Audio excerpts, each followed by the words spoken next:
Hello everyone, welcome to Reddy chemistry classes. तो आज के सेशन में अपन डिस्कस करते हैं wave mechanical model of atom and shape of orbital.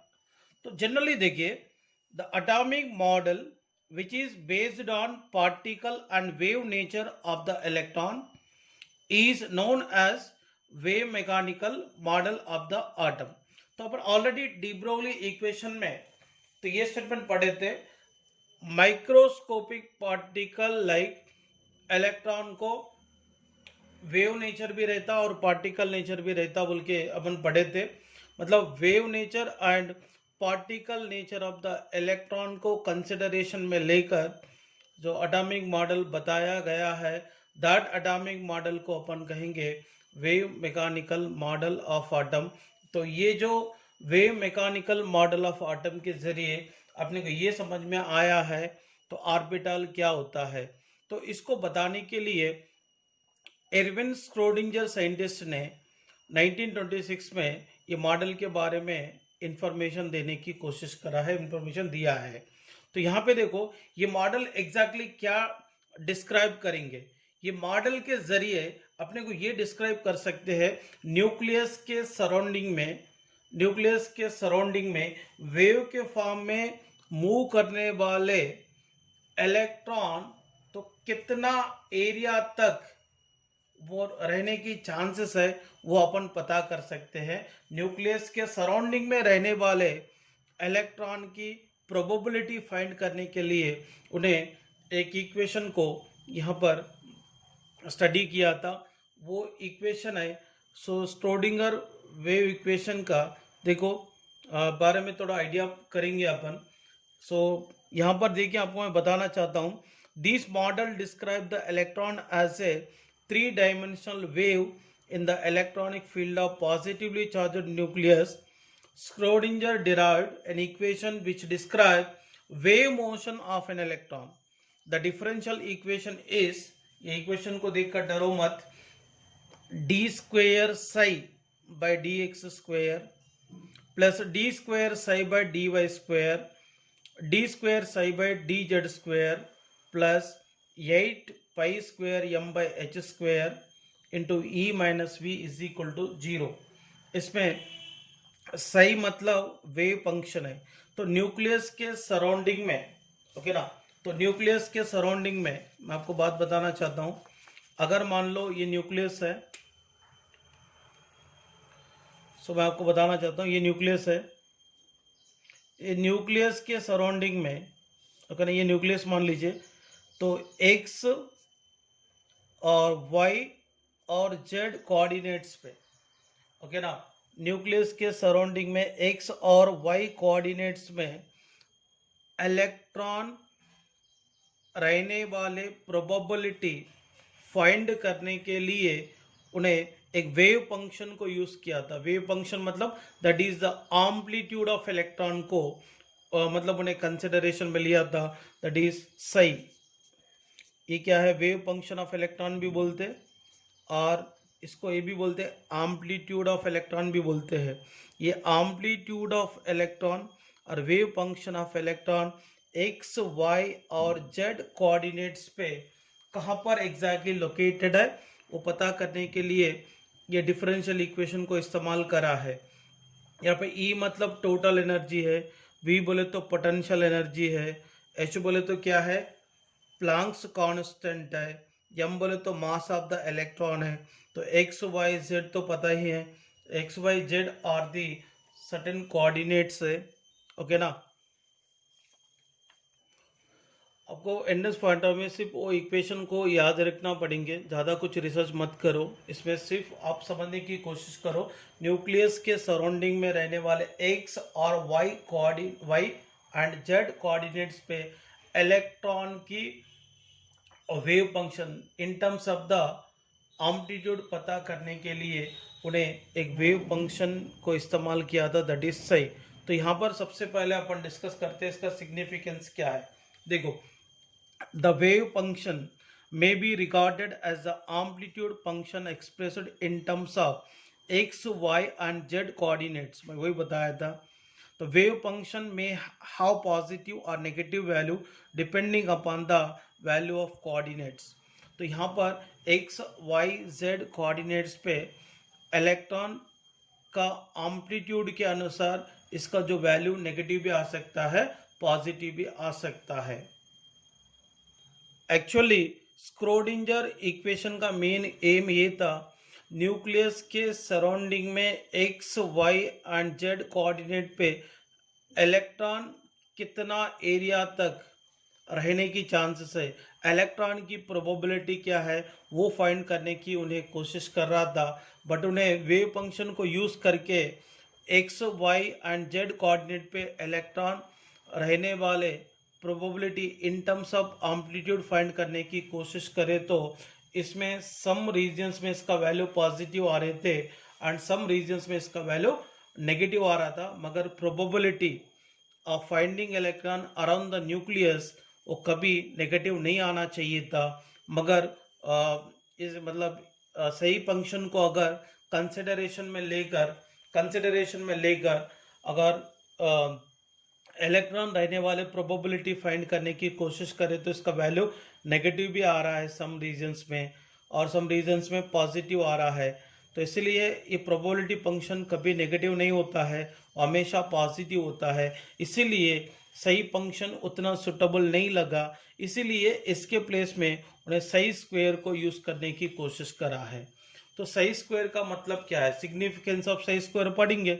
सही square is a probability factor है और ये डिस्क्राइब करता है न्यूक्लियस के सराउंडिंग में इलेक्ट्रॉन रहने वाले एग्जैक्ट प्रोबेबिलिटी को फाइंड करेंगे, और ये न्यूक्लियस के सराउंडिंग में रहने वाले प्रोबेबिलिटी ऑफ इलेक्ट्रॉन को फाइंड करके उन्हें ऑर्बिटल के बारे में इंफॉर्मेशन दिया था।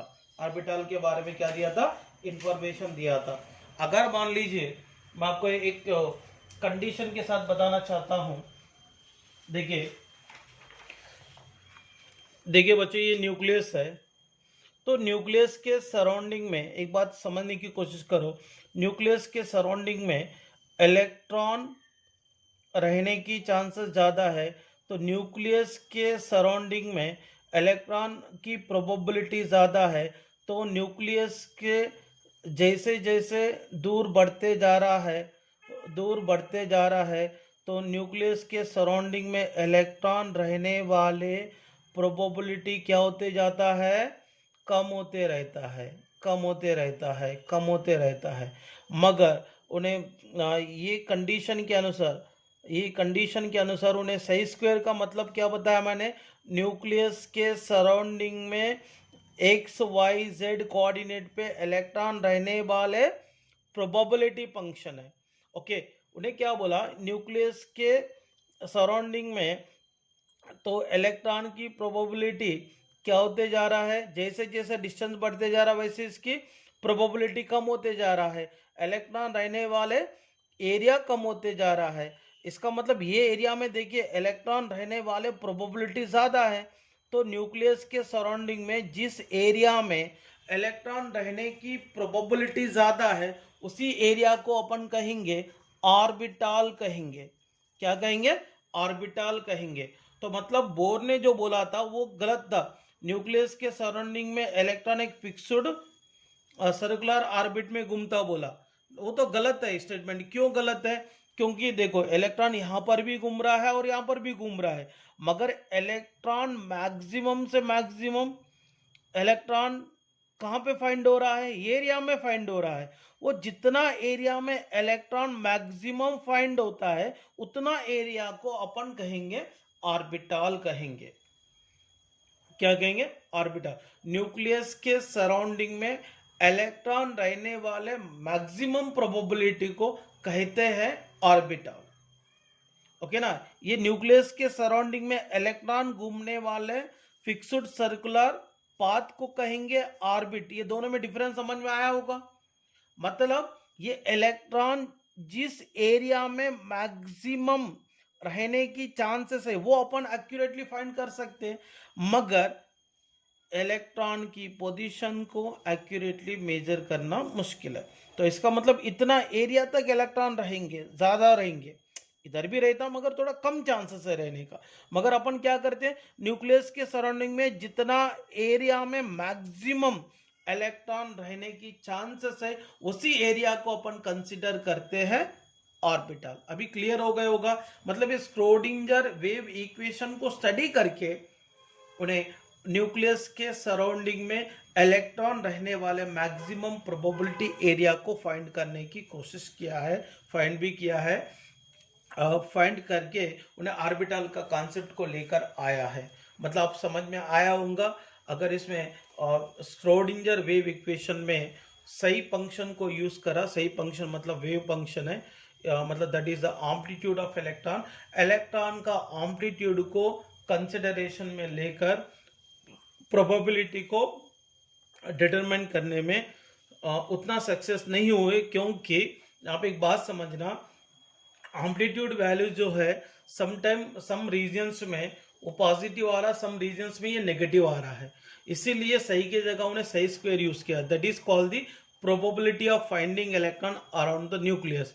इसको इस्तेमाल करके न्यूक्लियस के सराउंडिंग में तो किस एरिया तक इलेक्ट्रॉन मैक्सिमम रह सकते हैं वो एरिया को कंसिडरेशन में लेकर ऑर्बिटल का डेफिनेशन दिया था। अभी ये क्लियर हो गया होगा। ये ऑर्बिटल का इंफॉर्मेशन मिलने के बाद यहाँ पे अपने को ये ऑर्बिटल का शेप कैसे रहते हैं वो भी अपन समझने की कोशिश करेंगे। फर्स्ट ऑफ ऑल मैंने यस ऑर्बिटल कहाँ रहते हैं, यस सबशेल में रहते हैं। If l is equal to 0 मतलब that is the s subshell. S subshell में पॉसिबल एम वैल्यू एक ही रहता है, एम इज इक्वल टू 0। इसका मतलब इसमें एक ही एस ऑर्बिटल है। मतलब shape of S orbital is a spherical, symmetrically spherical है और ये नॉन डायरेक्शनल है। इसका मतलब स्फेरिकल शेप में अगर मान लो ये एस ऑर्बिटल का शेप क्या है, स्फेरिकल है, तो स्फेरिकल शेप में रहने वाले एस ऑर्बिटल में इलेक्ट्रॉन डेंसिटी सिमेट्रिकली डिस्ट्रीब्यूटेड है। इसका मतलब है, समझ लो, ये ऑर्बिटल दूसरे ऑर्बिटल के साथ एक्स एक्सिस और Y axis and Z axis में सेम प्रोबेबिलिटी के साथ ओवरलैपिंग कर सकता है, सेम टेंडेंसी के साथ ओवरलैपिंग कर सकता है। इसीलिए ये ऑर्बिटल को नॉन डायरेक्शनल माना जाता है। मतलब इसका कोई पर्टिकुलर डायरेक्शन में नहीं है, मगर ये ऑर्बिटल दूसरे ऑर्बिटल के साथ मिलकर अगर बॉन्ड बनाना रहा तो ओनली एक्स एक्सिस में, ओनली वाई एक्सिस में, ओनली जेड एक्सिस में, जहाँ अगर अटैक होना बोल के कोई रूल नहीं है। मतलब ये एस ऑर्बिटल कोई भी डायरेक्शन में मतलब किसी और ऑर्बिटल के साथ क्या कर सकता है, इंटरैक्ट कर सकता है। इसीलिए इसको अपन बोलेंगे नॉन डायरेक्शनल ऑर्बिटल। मतलब यस ऑर्बिटल सिमेट्रिकली स्फेरिकल है और नॉन डायरेक्शनल ऑर्बिटल है। और एस ऑर्बिटल की जो शेप है, जैसे जैसे प्रिंसिपल क्वांटम नंबर का वैल्यू n बढ़ते जाता है वैसा इसका वैल्यू भी बढ़ते जाएंगे। ओके ना। यहाँ पे देखो अपन ये पढ़ने की कोशिश करते हैं। तो मैंने आपको बोला था सही वैल्यू एंड न्यूक्लियस के सराउंडिंग में रहने वाले इलेक्ट्रॉन की एम्पलीट्यूड फाइंड करता है। ये एम्पलीट्यूड की वैल्यू न्यूक्लियस के दूर पे कैसे चेंज होता है और साई स्क्वायर वैल्यू कैसे चेंज होता है अपन 1s एंड 2s के रिस्पेक्ट में पढ़ने की कोशिश करते हैं। ओके, देखिए बच्चों, यहाँ पर ये 1s ऑर्बिटल के लिए स्टडी किए थे। ये सही है, यहाँ पर रेडियस है। तो यहाँ पे सही का वैल्यू जैसे जैसे सही का वैल्यू जैसे जैसे इसका रेडियस बढ़ते जा रहे हैं तो वैसे क्या होते जा रहा, कम होते जा रहा है। क्योंकि न्यूक्लियस के पास में इलेक्ट्रॉन रहने वाले प्रोबेबिलिटी जनरली ज़्यादा रहता, उस कंडीशन में इसका एम्पलीट्यूड भी ज़्यादा रहता है। तो जैसे जैसे न्यूक्लियस से जैसे जैसा डिस्टेंस बढ़ते जा रहा है, रेडियस बढ़ते जा रहा है, वैसे इसका एम्पलीट्यूड क्या होते रहता है, डिक्रीज होते रहता है। देखो सही का वैल्यू 1s के लिए सुटेबल था। ये जैसे जैसे जैसे जैसा डिक्रीज होते रेडियस बढ़ते जा रहा है वैसे इसके वैल्यू डिक्रीज होते जा रहा, मगर इसका वैल्यू 0 पे कभी पहुंच रहा नहीं। ओके ना। सो 1s के लिए, अगर 2s के लिए ऑब्जर्वेशन करे थे, देखो यहाँ पर x एक्सिस पे रेडियस लिए और y एक्सिस पे क्या लिए, सही लिए। तो यहाँ पे देखो न्यूक्लियस के पास में इलेक्ट्रॉन की जो एम्पलीट्यूड वेव फंक्शन है वो ज़्यादा था। जैसे जैसे न्यूक्लियस से डिस्टेंस बढ़ते जा रहा है, इसका वैल्यू क्या होते जा रहा, कम होते जा रहा, कम होते कम होते कम होते कम होते नेगेटिव तक भी पहुंच रहा है इसका वैल्यू। देखो वेव फंक्शन का वैल्यू पॉजिटिव से किधर आया, नेगेटिव, नेगेटिव तक आ रहा है, बाद में थोड़ा इंक्रीज होके फिर इसका वेव फंक्शन को एक कांस्टेंट मेंटेन कर रहा है। ओके ना। इसका मतलब यहाँ पे सही का वैल्यू यहाँ पे इनिशियल स्टेज में ज़्यादा है, बाद में डिक्रीज होके पॉजिटिव से कौन सा वैल्यू में आ रहा है, नेगेटिव वैल्यू में आ रहा है। इसलिए मैंने बोला ना, सही फंक्शन सम रीजन्स में पॉजिटिव है, सम रीजन्स में नेगेटिव है। इसीलिए अपन इलेक्ट्रॉन की प्रोबेबिलिटी फाइंड करने के लिए सही वर्ड इतना सुटेबल नहीं है, ये एक्सपेरिमेंटली साबित हो चुका है, ठीक है ना। इसीलिए सही की जगह क्या यूज करें, सही स्क्वायर यूज करें। सही स्क्वायर को अपन देखने की कोशिश करते हैं। 1s ऑर्बिटल में देखो इनिशियल स्टेज में सही स्क्वायर मतलब प्रोबेबिलिटी ऑफ इलेक्ट्रॉन, तो probability of finding electron around the nucleus initial stage में बहुत ज्यादा है। तो जैसे जैसे न्यूक्लियस से डिस्टेंस बढ़ते जा रहा है वैसे ही इसका सही स्क्वायर का वैल्यू डिक्रीज होते जा रहा, मतलब इलेक्ट्रॉन रहने वाले प्रोबेबिलिटी डिक्रीज होते जा रहा, मगर इसका वैल्यू कभी जीरो पे आ रहा क्या, नहीं आ रहा।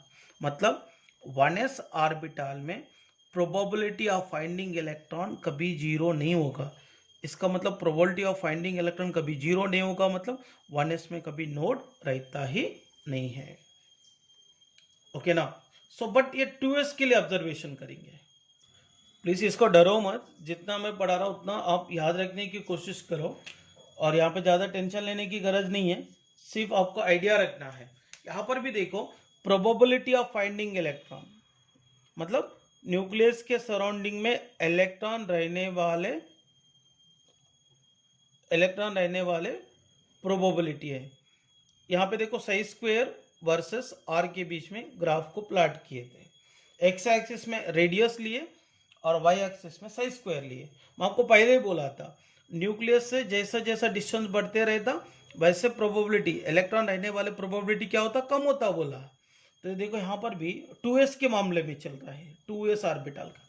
2s ऑर्बिटल में क्या हो रहा, सही स्क्वायर का वैल्यू जो है इनिशियली ज़्यादा है, और जैसे जैसे डिस्टेंस बढ़ते जा रहा इसका वैल्यू कम होके जीरो पे आता है। मतलब ये एरिया पे इलेक्ट्रॉन रहने वाले प्रोबेबिलिटी जीरो हो गए, जीरो पे आकर फिर धीरे धीरे सही स्क्वायर का वैल्यू रेडियस को बढ़ाने से क्या होते जा रहा है, बढ़ते जा रहा, बढ़ के बाद में क्या हो रहा, डिक्रीज होते जा रहा। इसका मतलब यहाँ पे आप समझने की कोशिश करो, ये न्यूक्लियस है, तो न्यूक्लियस के सराउंडिंग में इनिशियल स्टेज में इलेक्ट्रॉन रहने वाले संभावना ज़्यादा है। तो जैसे जैसा डिस्टेंस बढ़ते जा रहा है इलेक्ट्रॉन रहने वाले प्रोबेबिलिटी क्या हो गए, डिक्रीज होके जीरो पे आ गए। बाद में क्या हो गए, ये एरिया में तो इलेक्ट्रॉन रह ही नहीं सकता। बाद में क्या हो गए, सर्टेन डिस्टेंस के बाद फिर वापस इलेक्ट्रॉन रहने वाले प्रोबेबिलिटी इंक्रीज होके बाद में इसका वैल्यू क्या होते जा रहा, डिक्रीज होते जा रहा है। इसका मतलब समझने की कोशिश करो, यहाँ पे देखो सही स्क्वायर वैल्यू है इनिशियली ज़्यादा है, जैसे जैसा डिस्टेंस बढ़ते जा रहा इसका वैल्यू क्या हो गया, डिक्रीज होके जीरो पे आ गए। ये एरिया क्या है, जीरो है। बाद में क्या हो गए, थोड़ा डिस्टेंस के बाद फिर इसका प्रोबेबिलिटी बढ़ते गया, बाद में क्या हो गए, डिक्रीज होते गया, डिक्रीज होते गया, मतलब इसका वैल्यू जीरो नहीं होता, डिक्रीज होते जाएंगे, डिक्रीज होते जाएंगे। इसका मतलब 2s में एक सर्टन प्लेस में probability of finding electron zero है, वो सर्टन प्लेस को अपन मानते हैं नोड। क्या बोलते हैं इसको, नोड। मतलब the region where the probability density is zero is called node और नोडल सरफेस। तो यहाँ पे नंबर ऑफ नोड्स को निकालने के लिए फॉर्मूला है n-1। ओके, अभी देखो मैं आपको ये ग्राफ में अपन जो ऑब्जर्वेशन करे हैं वो अपन क्या करते हैं, डायग्राम के थ्रू अपन समझने की कोशिश करते हैं।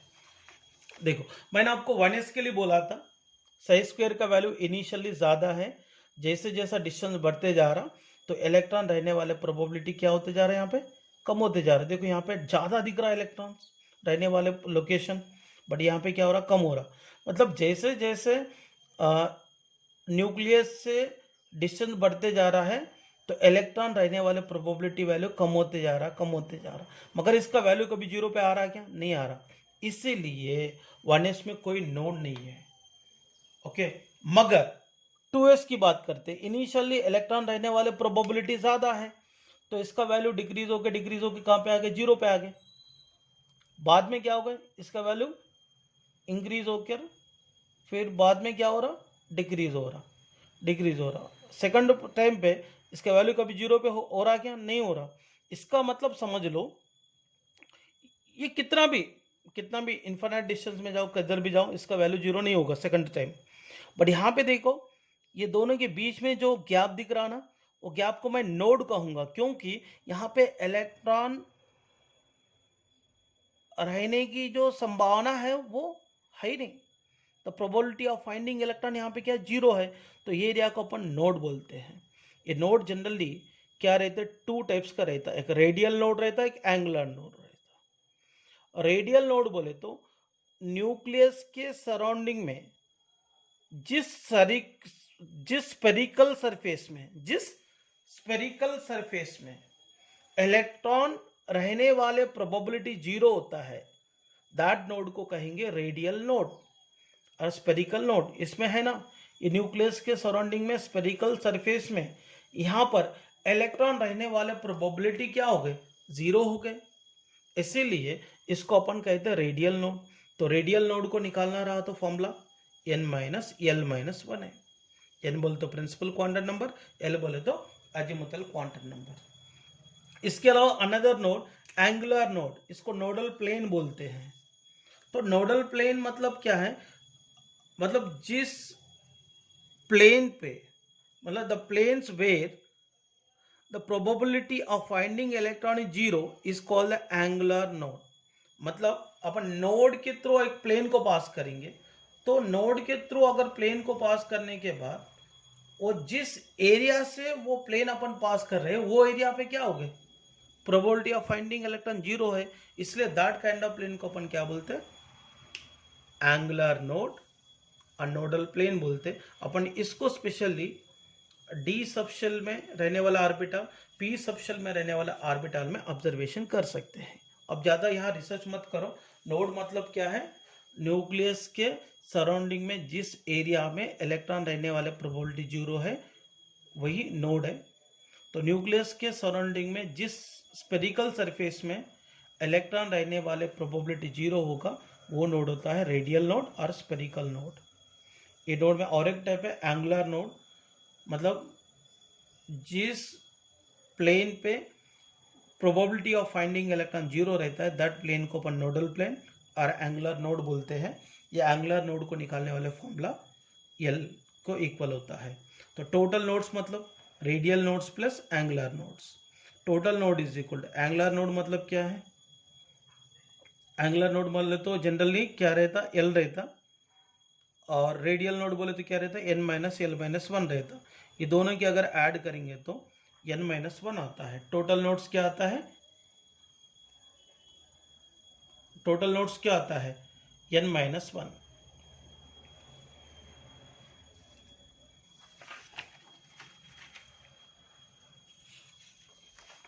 देखिए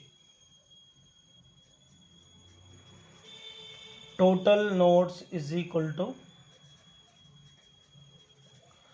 radial nodes plus angular nodes. Total radial nodes क्या है? n minus l minus one है। एंगुलर नोड्स क्या है? l। l कैंसिल, मतलब n माइनस वन होता है, n माइनस वन होता है। क्लियर हो गया? और यहाँ पे इसके अलावा शेप ऑफ p ऑर्बिटल के बारे में डिस्कस करेंगे। If l is equal to 1, that is p sub shell, l is equal to 1 रहा तो पॉसिबल m वैल्यूज है -1, 0, +1 है। तो p sub shell contain 3 degenerate orbitals and they are represented by px, py and pz. The shape of a p orbital is dumbbell, a dumbbell shape है।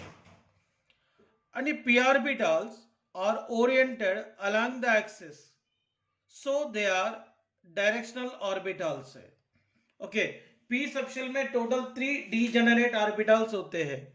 Degenerate orbital बोले तो orbital with the same energy है, वो orbitals है px है, py और pz है।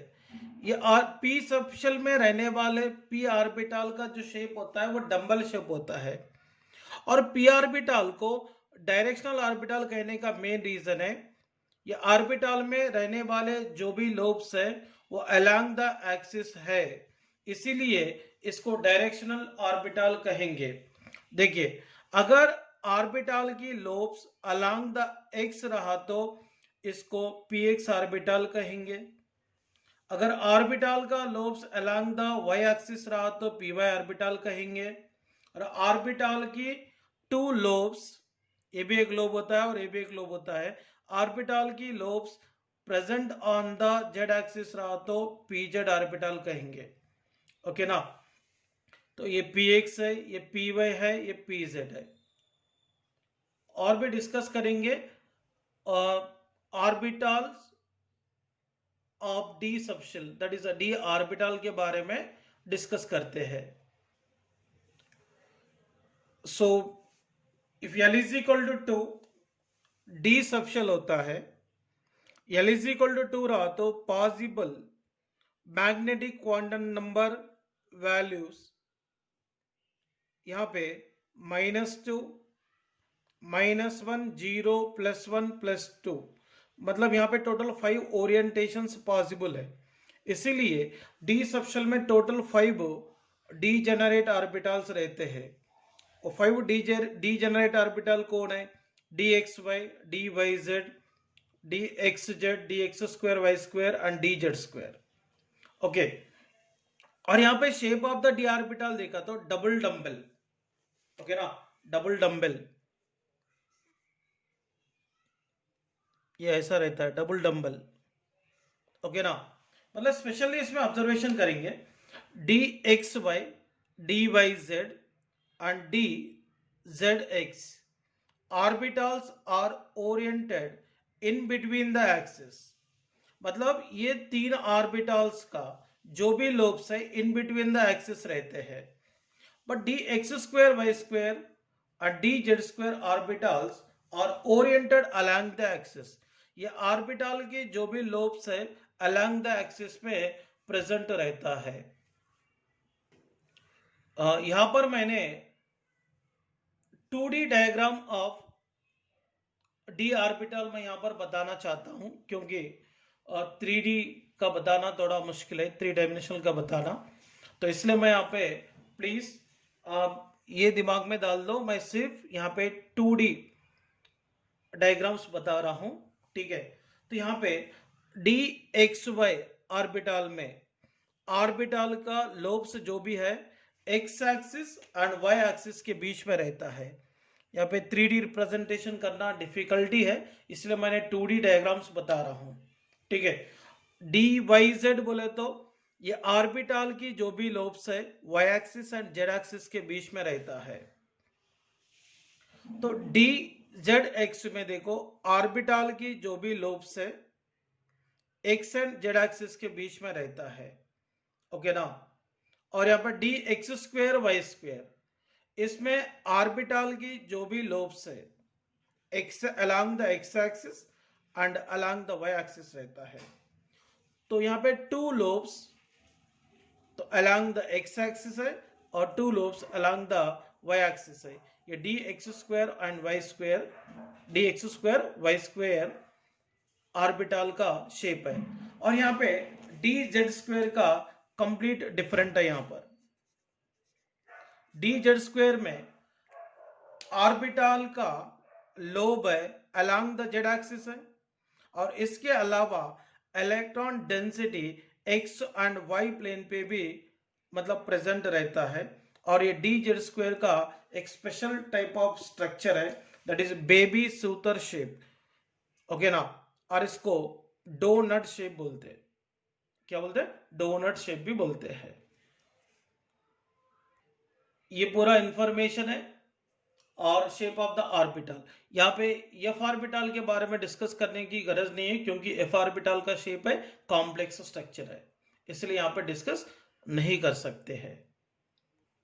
इसके बाद देखिए सबशेल में नंबर ऑफ रेडियल नोड्स को ये भी बोलते हैं spherical nodes, number of angular nodes, इसको नोडल प्लेन्स कहते हैं नोड्स। क्योंकि टोटल नंबर ऑफ नोड्स अगर पता करना है तो कंपलसरी आपको रेडियल नोड्स और एंगुलर नोड्स पता होना चाहिए। मैं आपको एक दो सबशेल में रेडियल नोड्स को और एंगुलर नोड्स को और नंबर ऑफ नोड्स को कैसे पहचानना है वो मैं बताता हूँ, क्योंकि एंट्रेंस पॉइंट ऑफ व्यू में ये पॉइंट बहुत इंपॉर्टेंट है। देखिए यहाँ पर 1s के लिए बात कर रहा हूँ, इसमें शेल ये सामने वाला जो नंबर रहता है ना वो शेल होता है, वो n का वैल्यू होता है। तो आपको तो पता है l वैल्यूज क्या है। l इज यस बोले तो l का वैल्यू क्या रहता 0, p बोले तो l का वैल्यू क्या रहता 1, d बोले तो l का वैल्यू क्या रहता 2, f बोले तो l का वैल्यू क्या रहता 3। तो यहाँ पे l का वैल्यू s के लिए क्या है 0 है। तो अभी नंबर ऑफ रेडियल नोड्स निकालेंगे, 1 माइनस 0 माइनस 1 तो कितना होगा 0 है। इसमें l का वैल्यू 0 है, ओके। नंबर ऑफ नोड्स तो n का वैल्यू 1 है, 1 माइनस 1 0 है। इसमें रेडियल नोड्स भी नहीं है, एंगुलर नोड्स भी नहीं है, इसलिए यहाँ पर एक भी नोड्स अवेलेबल नहीं है। 2s की बात करते हैं, इसमें n की वैल्यू 2 है बट l का वैल्यू 0 है। 2 minus 0 minus 1 is equal to क्या होगा 1। इसमें 1 स्पेरिकल नोड है, दैट इज रेडियल नोड, और यहाँ पे एंगुलर नोड एक भी नहीं है। तो यहाँ पे n माइनस 1 बोले तो यहाँ पे n का वैल्यू 2 है, 2 माइनस 1 इज इक्वल टू 1, एक ही नोड है। 2p की बात करते हैं, इसमें n की वैल्यू 2 है, p बोले तो l का वैल्यू कितना 1। तो यहाँ पे क्या होगा 2 माइनस 1 माइनस 1 क्या होगा 0। बट एंगुलर नोड l का वैल्यू जितना है उतना ही रहेंगे 1, और यहाँ पे 2 माइनस 1 इज इक्वल टू 1, क्योंकि यहाँ पे रेडियल नोड 0 है, एंगुलर नोड 1 है, so that number of nodes भी 1 है, क्योंकि नंबर ऑफ नोड्स बोले तो sum of radial nodes and angular nodes है। चलो मैं यहाँ पर ये दोनों आप लोगों की प्रैक्टिस के लिए दे रहा हूँ और 3D का बताऊंगा। इसका शेल क्या है 3 है और l का वैल्यू इसका क्या रहता 2 है, मतलब 3 माइनस रेडियल नोड्स निकाल रहा हूं 2 माइनस 1 क्या होगा यहाँ पे 0। l का वैल्यू 2 है इसलिए एंगुलर नोड्स 2 है। टोटल नोड्स की बात करते हैं, 3 minus 1 is equal to 2, okay ना। इसमें आपको n वैल्यू l वैल्यू पहचान के आप इजीली मतलब इसमें कितने रेडियल नोड्स है, कितने एंगुलर नोड्स है, कितने नंबर ऑफ नोड्स है, इसको पहचान सकते हैं प्लीज। और यहाँ पे 3s और 3p 4s और 4p का आप लोग सॉल्व करो। तो यहाँ तक पूरा एटॉमिक स्ट्रक्चर कंप्लीट हो चुका है। तो प्लीज आप लोग स्क्रोडिंगर इक्वेशन में ज़्यादा रिसर्च मत करो। तो सही क्या है, सही स्क्वायर क्या है, ऑर्बिटल क्या है, नोड किसको बोलते हैं, नोडल प्लेन किसको बोलते हैं, रेडियल नोड किसको बोलते हो, कैसा निकालना है, शेप ऑफ द ऑर्बिटल क्या है, इसके बारे में बेसिक आइडिया रखने के लिए ये पूरा इंफॉर्मेशन आपको देना पड़ता है। ठीक है बच्चों, तो नेक्स्ट जो लेसन है आपको चालू होने वाला है पीरियाडिक टेबल, और इसमें से पीरियाडिक टेबल में इंट्रोडक्शन पार्ट में थोड़ा पार्ट अब 10वीं में भी पढ़े हैं, वो लेसन अपन आगे डिस्कस करेंगे। ओके बच्चों, और ये लेसन को प्लीज़ अच्छी तरीके से प्रिपरेशन कर लो, because it is a basic fundamental chapter है और नीट और जेई पॉइंट ऑफ व्यू में काफ़ी इंपॉर्टेंट चैप्टर है। सो इसको नेग्लेक्ट मत करो, एंड थोड़ा बड़ा चैप्टर भी है, तो ईच एंड एवरी सब टॉपिक को एक बार रीड करो और क्वेश्चंस करो। मैंने जो असाइनमेंट शीट दिया हूँ वो भी सॉल्व करना, और आपको पीडीएफ भी सेंड किया था वो भी सॉल्व करते रहना। Thank you students.